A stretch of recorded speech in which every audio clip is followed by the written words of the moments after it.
Hari ini aku pulang agak telat, ada meeting mendadak di kantor. Kamu capek nggak seharian di rumah? Enggak kok, aku biasa aja. Tadi sempat beres-beres rumah terus ke pasar juga. Ini uang bulannya seperti biasa ya. Kalau ada yang kurang kasih tahu aku aja. Iya, makasih mas.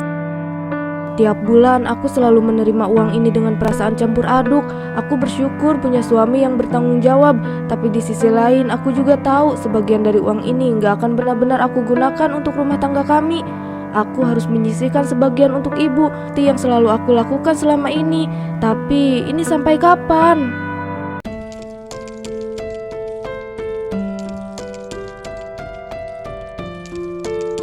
Cuma segini Aisyah, 500.000.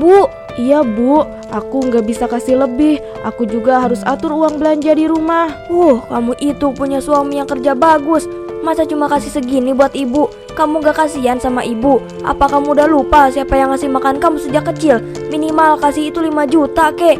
Ini 500.000 cukup buat apa? Makan aja kurang. Setiap kali aku kesini, aku selalu berharap ibu akan tersenyum menerima apa yang aku berikan. Tapi yang aku dapat justru sebaliknya. Wajahnya selalu berubah masam, seolah aku adalah anak yang pelit dan gak peduli. Aku ingin bilang kalau aku juga punya tanggung jawab di rumahku sendiri, tapi aku gak berani. Kamu gak ngerti ya, ibu tuh butuh lebih banyak uang. Ada banyak yang harus ibu bayar. Listrik, air, belum lagi buat makan. Masa kamu tega sih sama ibu sendiri? Ibu itu tinggal sendirian loh. Bapak kamu udah meninggal. Kamu anak satu-satunya. Kalau bukan kamu yang hidupin ibu, siapa lagi? Aku ngerti bu, tapi aku juga harus pikirin rumah tanggaku. Aku takut kalau Mas Farhan tahu kalau aku sering ngasih uang ke ibu, dia bakal marah. Farhan itu laki-laki Aisyah. Dia gak bakal perhitungan kalau kamu kasih buat orang tua kamu. Kamu tuh anak ibu satu-satunya. Kalau bukan kamu yang bantu ibu, siapa lagi?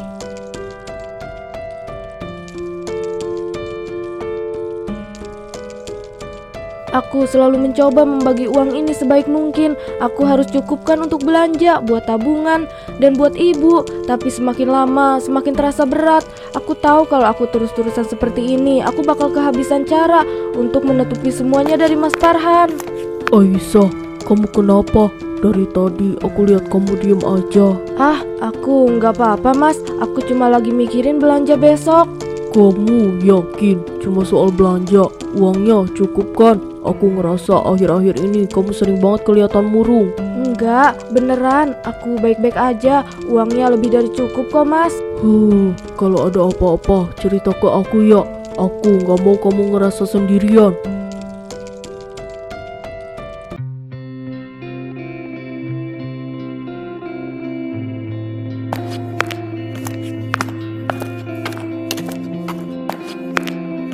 Aisyah, astaga, aku kira aku salah lihat. Udah lama banget kita gak ketemu. Rina, ya Allah, iya lama banget. Kamu sering kesini? Iya, aku biasanya belanja di sini tiap pagi. Tapi kayaknya kita gak pernah ketemu ya. Iya, aku biasanya kesini agak siangan. Baru sempat sekarang. Gimana kabar kamu? Alhamdulillah, baik kok. Kamu sendiri gimana? Kok kelihatannya agak pucat? Aisyah, kamu lagi ada masalah ya? Cerita aja, siapa tahu aku bisa bantu. Aku lagi pusing Rina. Ibu makin sering minta uang. Aku udah coba kasih sebisa aku, tapi rasanya nggak pernah cukup buat beliau. Kok bisa gitu? Padahal kamu juga punya rumah tangga sendiri yang harus diurus. Aku tahu, tapi aku juga nggak bisa nolak. Aku anak satu-satunya, aku harus bantu dia. Aisyah, kamu gak bisa terus-terusan kayak gini. Farhan tahu soal ini? Enggak, aku takut dia marah kalau tahu aku sering ngasih uang ke ibu. Dengar ya Aisyah, kamu istri Farhan, bukan hanya anak dari Ibu Titi. Suami kamu berhak tahu, dan kamu juga berhak punya keputusan sendiri. Jangan biarin ibu terus menekan kamu seperti ini.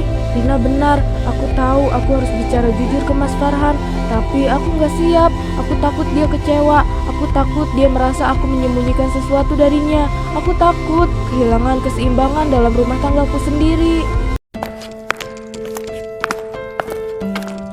Aisyah, uang yang kemarin kamu kasih ke ibu udah habis. Ibu butuh lebih banyak lagi buat hidup bulanan ini. Tapi bu, aku udah kasih lebih kemarin, 500.000 lagi. Aku juga harus atur uang buat rumahku sendiri. Kamu kan bisa minta ke suamimu. Farhan pasti gak bakal keberatan kalau kamu bilang butuh tambahan uang belanja. Atau lebih baik lagi kamu hamil? Hamil? Maksud ibu apa? Kalau kamu hamil, Farhan pasti bakal kasih uang lebih banyak buat kamu. Dia pasti bakal lebih perhatian, lebih nurut. Kamu bisa kasih lebih banyak buat ibu tanpa harus ribet cari alasan. Ibu nggak serius kan? Kenapa enggak? Kamu udah lama nikah kan? Wajar kalau punya anak, sekalian aja manfaatin keadaan. Aku nggak percaya. Ibu, orang yang melahirkanku, sekarang menyuruhku hamil bukan karena ingin cucu, tapi karena ingin uang. Seakan-akan kehamilan itu cuma alat, bukan sesuatu yang sakral. Aku merasa dihianati. Aku merasa seperti bukan anaknya lagi, tapi seperti mesin uangnya. Aku pulang, Bu.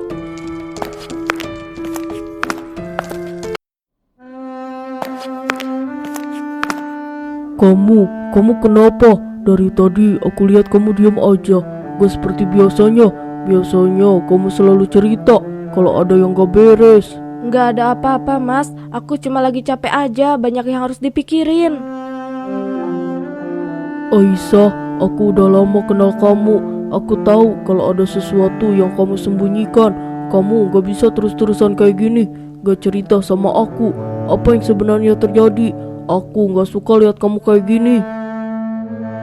Beneran, Mas, aku nggak apa-apa kok. Cuma capek aja, udah. Aisyah, aku gak mau kamu ngerasa sendirian. Kalau ada yang bikin kamu gak nyaman, aku ingin kamu bisa cerita ke aku. Kita kan suami istri, kita harus saling bantu, saling dukung. Aku gak mau kamu terus-terusan menanggung semuanya sendirian. Mas, aku takut kalau aku cerita kamu bakal kecewa sama aku. Aku takut kamu marah dan aku nggak bisa ngebenerin semuanya lagi. Aisyah, kamu gak perlu takut sama aku. Aku gak akan marah kalau kamu jujur sama aku. Aku cuma ingin kamu tahu, apapun itu kita akan hadapi bersama. Aku gak akan ninggalin kamu dan aku gak akan kecewa. Kita kan tim, Aisyah. Mas, ibu sering minta uang lebih. Aku diam-diam nyisihin dari uang bulanan, tapi itu nggak cuma uang, Mas. Ibu juga bilang kalau aku hamil, Mas. Mas Farhan bakal kasih lebih banyak uang buat aku. Dia bilang kalau aku hamil, semuanya bakal lebih mudah. Dia bilang gitu. Aisyah, kamu gak perlu dengerin itu. Kamu gak perlu hamil cuma buat ngasih uang lebih ke ibu. Itu bukan alasan yang benar. Kamu gak bisa diperlakukan kayak gitu, Aisyah. Kita harus ngobrol ini lebih lanjut, Aisyah. Aku gak bisa biarin kamu terus-terusan diperlakukan kayak gitu. Kamu punya hak untuk bahagia. Kamu punya hak untuk memilih. Kita akan cari jalan keluarnya bersama. Mas, aku takut banget kalau semuanya jadi berantakan. Aku gak mau kita jadi jauh gara-gara ini. Aisyah, kita nggak akan jauh, kita malah akan lebih dekat. Ini ujian buat kita, tapi aku yakin kita bisa lewati bareng-bareng. Jangan takut, aku selalu ada buat kamu.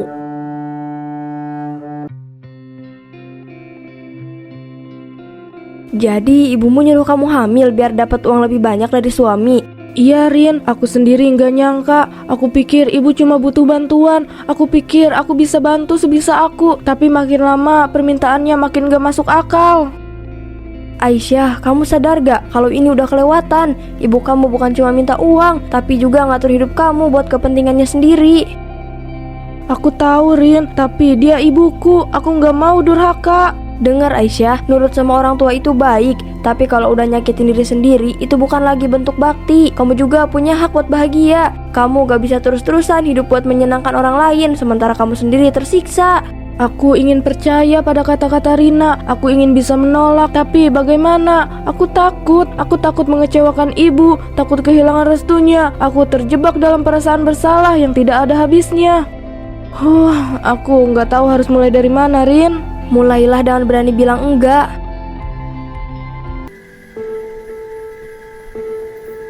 Mas, maafin aku kalau selama ini aku sering kasih uang ke ibu tanpa bilang ke kamu.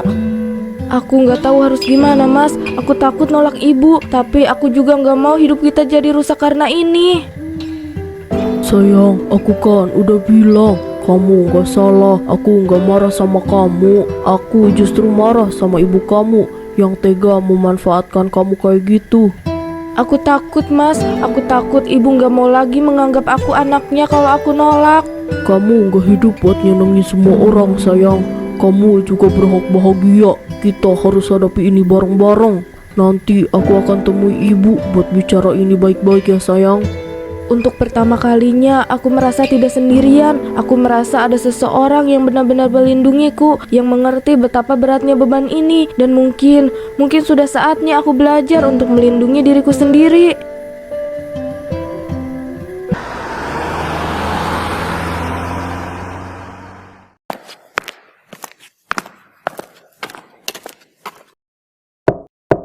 Assalamualaikum Bu.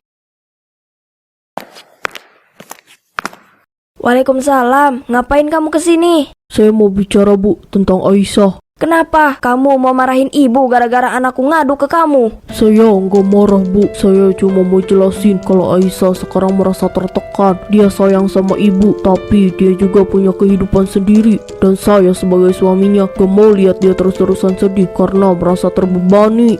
Hahaha. Jadi maksudmu sekarang Aisyah nggak boleh bantu orang tuanya sendiri? Kamu pikir kamu siapa, Farhan? Udah enak-enak hidup sama anakku, sekarang malah ngajarin dia buat durhaka. Bukan begitu Bu, kami tetap mau bantu, tapi nggak bisa terus-terusan sampai Aisyah sendiri yang menderita. Dan soal ibu nyuruh Aisyah hamil cuma buat uang lebih banyak, saya nggak bisa terima itu. Jadi sekarang kamu ngajarin Aisyah buat lawan ibu ya? Kalau kamu gak mau bantu ibu, lebih baik kita putus hubungan. Aku sudah menduga ini, tapi tetap saja mendengar seorang ibu tega berkata seperti itu kepada anaknya sendiri membuat hatiku sakit. Aku hanya ingin Aisyah bahagia, tapi tampaknya bagi Ibu Titi kebahagiaan anaknya bukanlah hal yang utama. Kalau itu memang keputusan ibu, saya nggak bisa maksa. Tapi satu hal yang pasti, saya nggak akan biarkan Aisyah terus-terusan merasa bersalah untuk sesuatu yang bukan salahnya.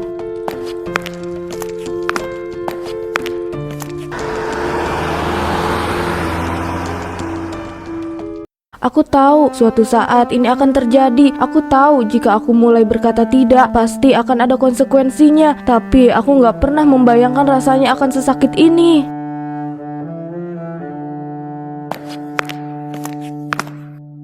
Minum dulu sayang, biar tenang. Ibu marah banget ya Mas?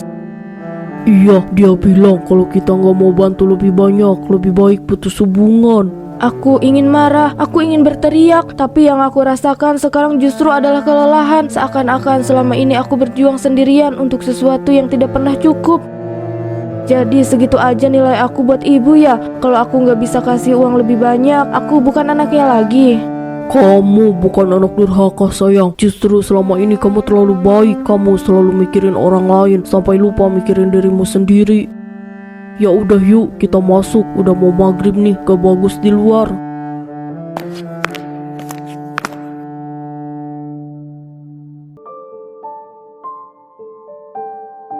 Kita akan hadapi ini bersama sayang. Terima kasih Mas, kalau bukan karena kamu, aku nggak tahu apa aku bisa melewati ini. Kamu lebih kuat dari yang kamu kira sayang. Aku ada di sini buat ngingetin itu ke kamu. Mungkin ini awal dari perubahan, mungkin aku akan kehilangan banyak hal, tapi aku juga sadar aku harus belajar untuk memilih kebahagiaanku sendiri, karena jika aku tidak melakukannya, tidak ada yang akan melakukannya untukku.